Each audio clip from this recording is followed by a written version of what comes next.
बिस्मिल्लाहिर्रहमानिर्रहीम। अस्सलाम वालेकुम नाजरीन, गुलाम हैदर खोखर। उम्मीद करता हूँ कि आप खैरियत से होंगे। नाजरीन, इस्लामाबाद हाई कोर्ट ने साइफर केस की जो समाअत है उसको रोकने के हवाले से अहम अहकामात जारी कर दिए हैं और PTI के चेयरमैन को एक अच्छा सा रिलीफ मिला है। उसके साथ आसिफ जरदारी और नवाज शरीफ का माजी में एक दूसरे के माजी में जो एक दूसरे के ऊपर इल्ज़ामात लगाते रहे हैं, उसकी वीडियो आप लोगों के साथ शेयर करनी है। और बिलावल भुट्टो जरदारी ने जो आज फिर एक मर्तबा शरीफ ख़ानदान को जो ललकारा है, उस पर आपसे बात करने से पहले आप तमाम नाजरीन से और दोस्तों से यही रिक्वेस्ट करता हूँ कि आप मेरे इस चैनल को आप इसको लाइक भी कीजिएगा, शेयर भी कीजिएगा, सब्सक्राइब भी कीजिएगा। कमेंट्स में जो है ना आप ज़रूर कमेंट्स भेजा करें,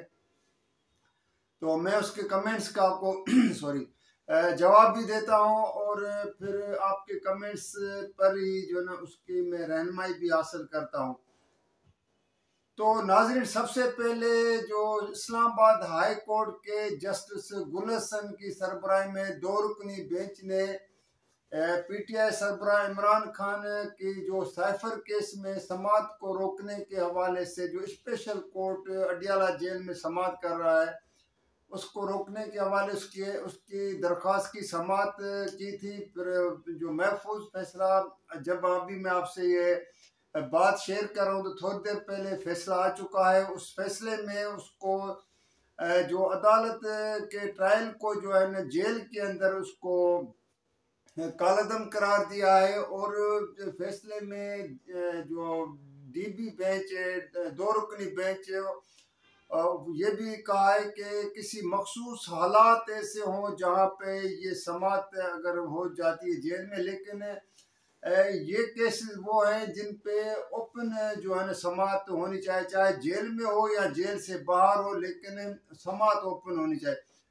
तो अभी एक PTI सरबराह को जो है ना, जो पहले तो आर्जी मिला था, लेकिन अब तो ये एक चीज़ कंफर्म हो गई है कि उस ट्रायल को ही उसने हाई कोर्ट ने रद्द कर दिया। तो एक लिहाज से PTI सरबराह इमरान खान को उसके साथ उसके इसमें जो साइफर केस में शरीक है शाह महमूद कुरैशी को बहुत बड़ा एक रिलीफ मिला है। क्योंकि पहले तो ये था कि इस केस की ट्रायल जो होगा, समाअत जो होगी, वो बंद कमरे में होगी, जहाँ पे मीडिया का भी एक्सेस नहीं था, किसी और का भी नहीं था, माँ सिवाय जो सरकारी वकील हो या जो इमरान खान शाह महमूद कुरैशी के वकला हों और उनकी फैमिली के सिवा और कोई अंदर जा नहीं सकता था। अब देखना है कि अगला जो है मरहला अब हुकूमत क्या करती है, कि इसको फैसले को सुप्रीम कोर्ट में चैलेंज करते हैं या इमरान खान को बाहर लेके आते हैं। तो अब बहरहाल ये है कि एक जो कोशिश थी कि इमरान खान को जेल के अंदर उसको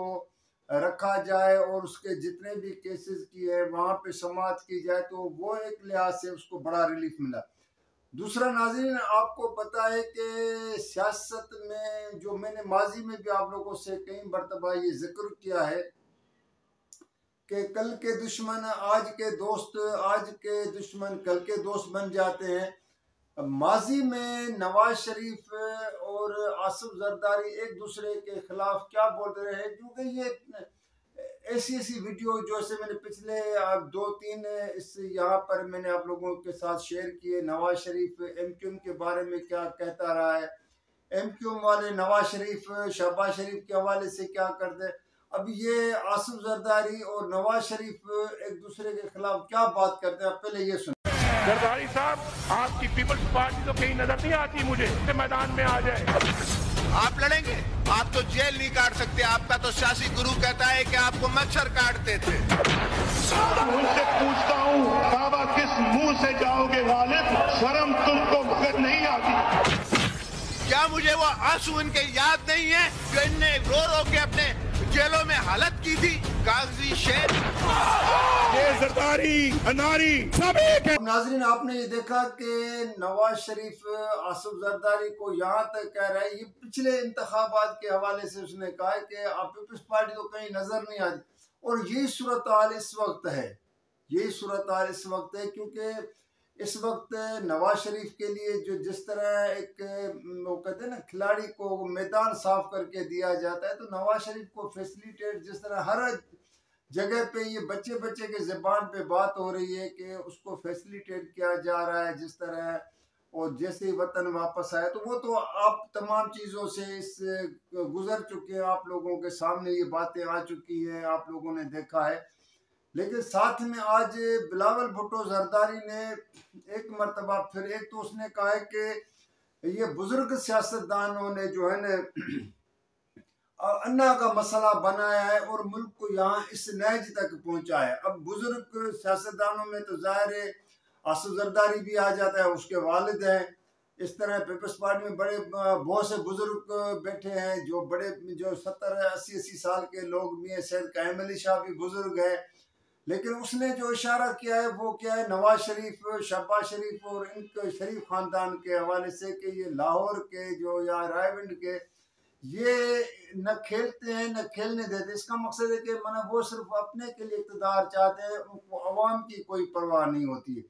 फिर बिलावल भुट्टो ने मजीद वहाँ पे ये भी कहा है कि जो भी कुछ कर ले लेकिन मुझे इंतखाबात साफ शफाफ इंतखाबात चाहिए।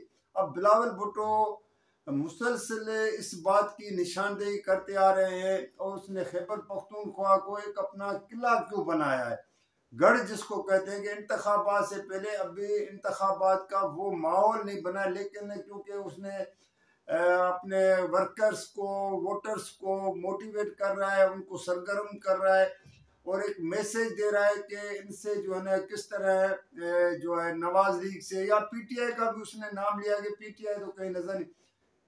लेकिन मसला यहाँ पे ये है कि बिलावल भुट्टो को ये तो सोचना चाहिए कि खैबर पख्तूनख्वा में तो है ही पीटीआई का सबसे ज्यादा जो सर्वे आए हैं उसके मुताबिक तो पीटीआई आज भी वहाँ पे खैबर पख्तूनख्वा सूबे में तो कहते हैं कि नंबर 1 पे जा रही है, माने सबसे ज्यादा अगर कोई पॉपुलर जमात है तो वहाँ पे पीटीआई।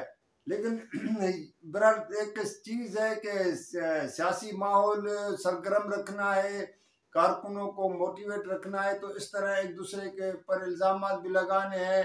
फिर राना सनाउल्लाह ने भी खैर जवाब दिया, मैं उस पर तो नहीं जाता हूँ कि राना सनाउल्लाह ने बिलावल भुट्टो जरदारी को क्या जवाब दिया, क्या बात की है।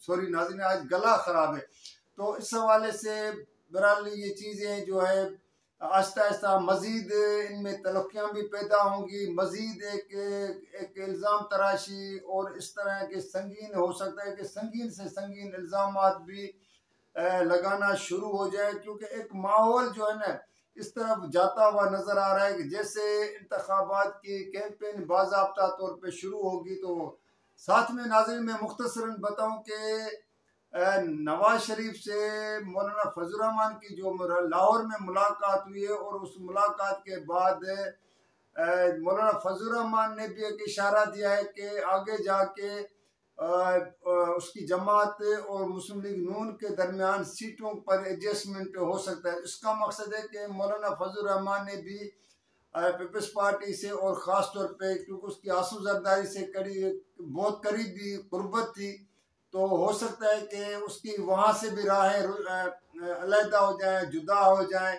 और मौलाना फजल रहमान ने ये भी कहा है कि मुस्तकबिल में हुकूमत में जो है नवाज शरीफ के साथ वो मिलकर जो है काम करेंगे।